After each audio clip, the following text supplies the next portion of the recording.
News release. Thursday, February 16, 2023.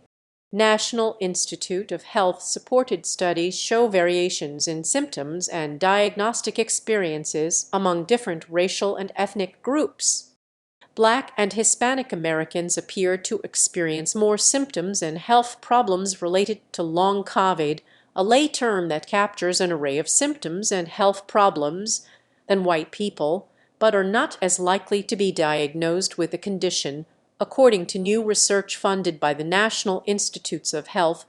The findings from two different studies by National Institute of Health's Researching COVID to Enhance Recovery RECOVE, our initiative add to a growing body of research aimed to better understand the complex symptoms and other issues associated with long COVID that millions have experienced.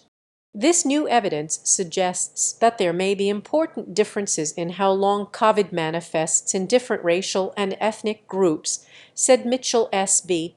Elkind, M.D., a professor of neurology and epidemiology at Columbia University, New York City, and chief clinical science officer for the American Heart Association. However, further research is needed to better understand the mechanisms for these differences in symptoms and access to care, and also if diagnostic codes assigned by clinicians may play a role. In one analysis, published in the Journal of General Internal Medicine, researchers looked at the health records of 62,339 adults who received the positive COVID-19 test at one of 5 academic health centers in New York City, all between March 2020 and October 2021. They tracked the patient's health for 1 to 6 months after the positive test and compared the findings to 247,881 adults who never had COVID. Among 13,106 adults who had severe COVID that required hospital care, the researchers found Black and Hispanic adults were disproportionately represented. Of those who had these severe cases, for example, 1 in 4 were Black adults, 1 in 4 were Hispanic adults, and 1 in 7 were white adults. In the months following infection, Black adults with severe disease were more likely than white adults to be diagnosed with diabetes and experience headaches, chest pain, and joint pain, but less likely to have sleep disorders, cognitive problems, or fatigue. Similarly, Hispanic adults who required hospital care were more likely than white adults to have headaches, shortness of breath, joint pain, and chest pain, but less likely to have sleep disorders, cognitive problems, or fatigue. Similar patterns emerged among people with mild to moderate disease.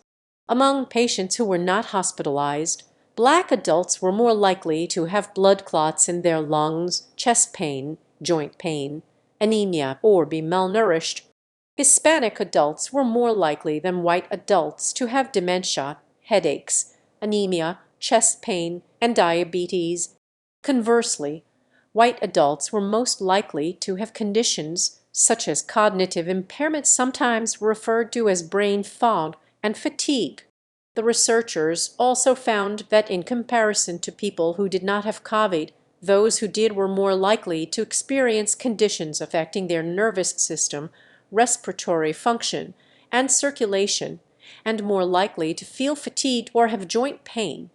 It's not clear what's behind these symptom variations, said D.H. Culler, M.D., a study author and physician and assistant professor of health policy and economics at Weill Cornell Medicine, New York City. We hope this work draws attention to possible differences across racial and ethnic groups, stimulates research into the potential mechanisms, and sparks discussion among patients, clinicians, and policymakers. In the second study, which published in BNC Medicine, researchers analyzed data from the electronic health records of 33,782 adults and children who received a diagnosis for long COVID between October 2021 and May 2022 at one of 34 U.S. medical centers. All had been given a diagnosis post-COVID-19 condition, unspecified the code for the condition first introduced in U.S. healthcare systems in October 2021. In studying the profile of these patients and their symptoms, the researchers found multiple patterns. Among the more striking, most of the patients were white, female, non-Hispanic, and likely to live in areas with low poverty and greater access to health care. Given what researchers already knew about the disproportionate impact of COVID on people of color and economically disadvantaged populations, the findings stood out.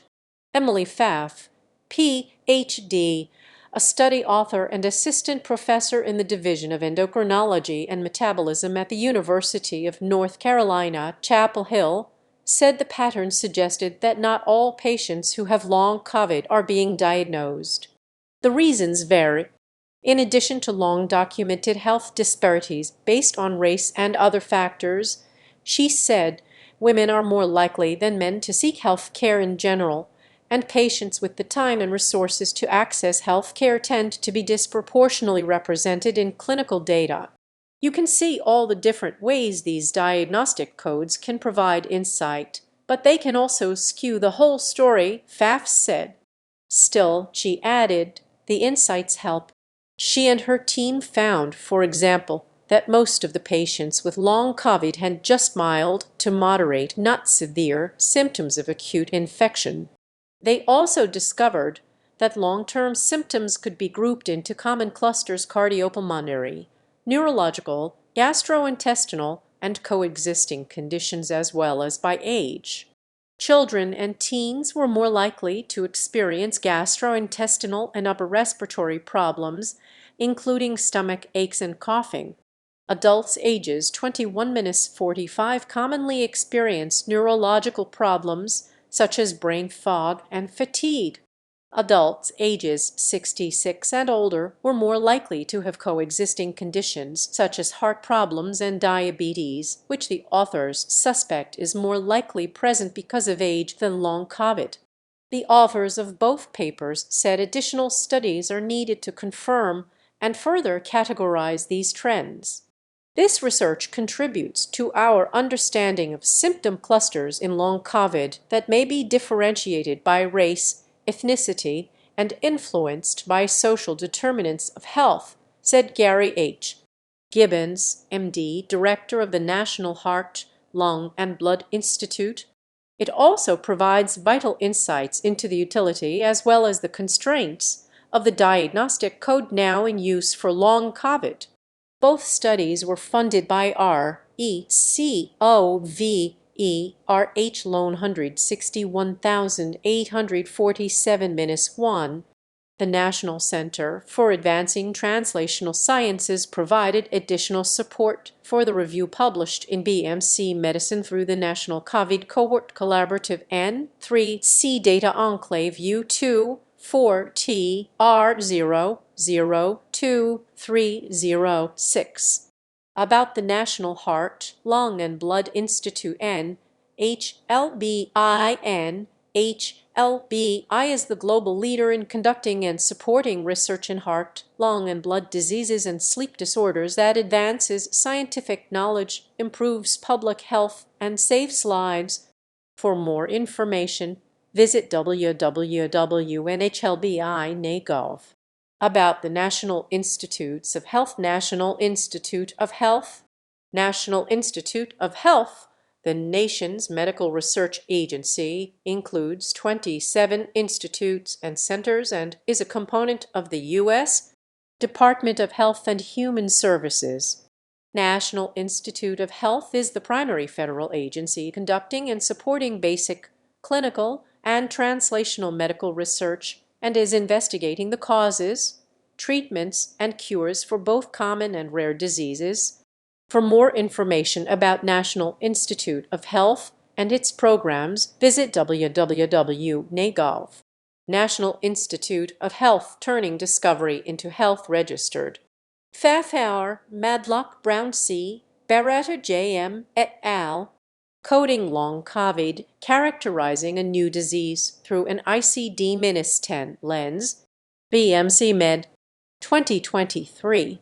doi 10.1186/S12936-23-2737-6. Color D. Zhang Y, Eng Si et al. Racial and ethnic disparities in the incidence of post-acute sequelae of SARS-CoV-2 infection among hospitalized and non-hospitalized patients in New York City, an EHR-based cohort study from the RECOVER program. JGen Intern Med, 2023, doi 10.1007/11,606-22-7997-1.